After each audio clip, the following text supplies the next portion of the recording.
Hey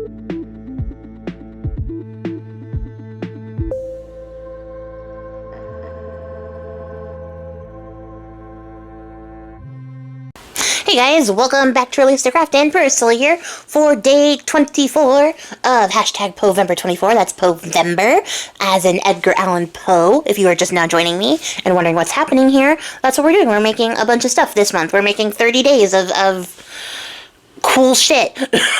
Shouldn't cuss in my videos, but I do every time. I could not resist that.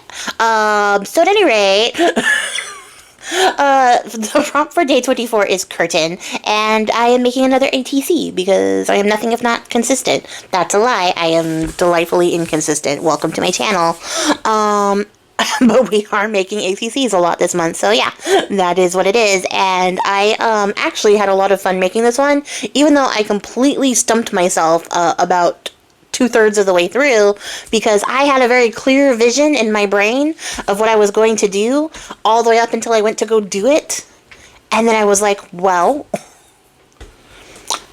that's not going to work. So join me on this delightful process as we parse that out. So I started out with one of these ladies. This is one of the ones from my of stage and screen kit, which it keeps giving. It's the gift that keeps giving. I cannot stress enough how much I love this kit, you guys. I know, like, I'm the one who made it and also selling it, but this is not like an ad. This is just me expressing how much I enjoy this kit. It is 50 pages of just delights of really great figures with really great facial expressions and great costumes that I'm, like, so happy I get to, like, work through and work with right now. So yeah, I'm just genuinely enjoying it. It's really fun. So I have backed our ATC with some of that music paper, but I use the word side of the lyrics because it's from an opera. And then I'm just adding a little die cut, like, floral shape, a leaf shape to the background, and I stitched around it so we have everything all locked in place before we get any deeper into this. And then I'm coming through with my distress, I keep saying distress, maybe it does say distress on there, with my embossing dauber to coat the background as liberally as possible. And then I'm going to go back over with some of this, whatchamacallit, I'm going to look at it right now with my eyeballs, crackling campfire embossing glaze, and I'm going to heat it up and melt it onto this card, but I'm just going to heat it up like regular.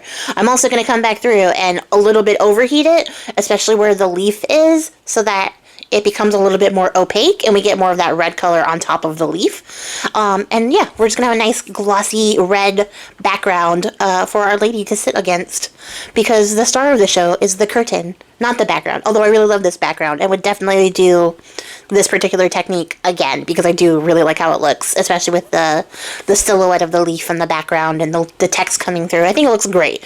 Embossing glazes are pretty cool for the fact that they are translucent.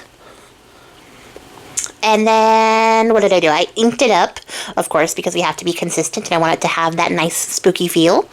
And then, oh, we added some more florals. I forget what I did, you guys, so we're learning it together. We're watching this together, having this experience, and I just really appreciate sharing this experience with you guys. Doing these challenges is honestly really fun, and getting to share these little moments and seeing your feedback and stuff like that is really just a good time for me. I really enjoy it. It's like 85% of the reason I do challenges is just to share these moments with you guys. So, like, thank you for being here. I really appreciate it, and I'm really having a good time, so I hope you are too.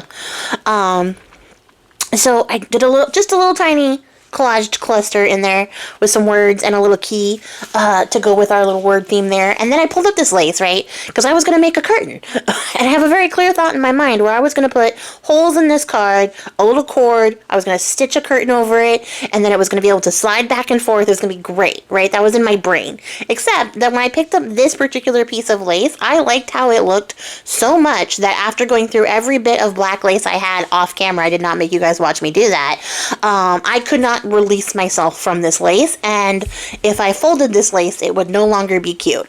So I had to think how to make my curtain dream happen, because I was not going to be able to fold it over and stitch it so that it could be a little moving piece of curtain.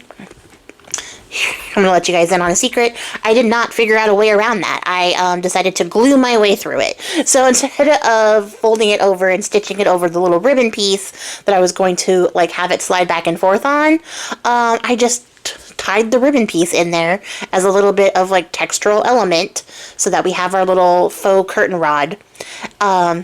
And then I just glued the lace to the ribbon. That was my solution. And I'm not mad at it. I actually like how it came out. I like it a lot. Except that it does not have the moving element that I wanted, the back and forth like curtain motion. It has up and down like a flip, like a lace tuck would. And I'm not mad about it. Because, like I said, I really love it. The lace looks great on it. I think it was made for it. It just was not what I was planning when I started. And, you know, my desires conflicted with my vision. So, yeah, that's my card. I hope that you guys enjoyed this. I will catch you guys all back here tomorrow for the next day. It'll be day 25, unbelievably, of #Poevember 24. Until then, guys, I appreciate your faces. Happy crafting. Bye.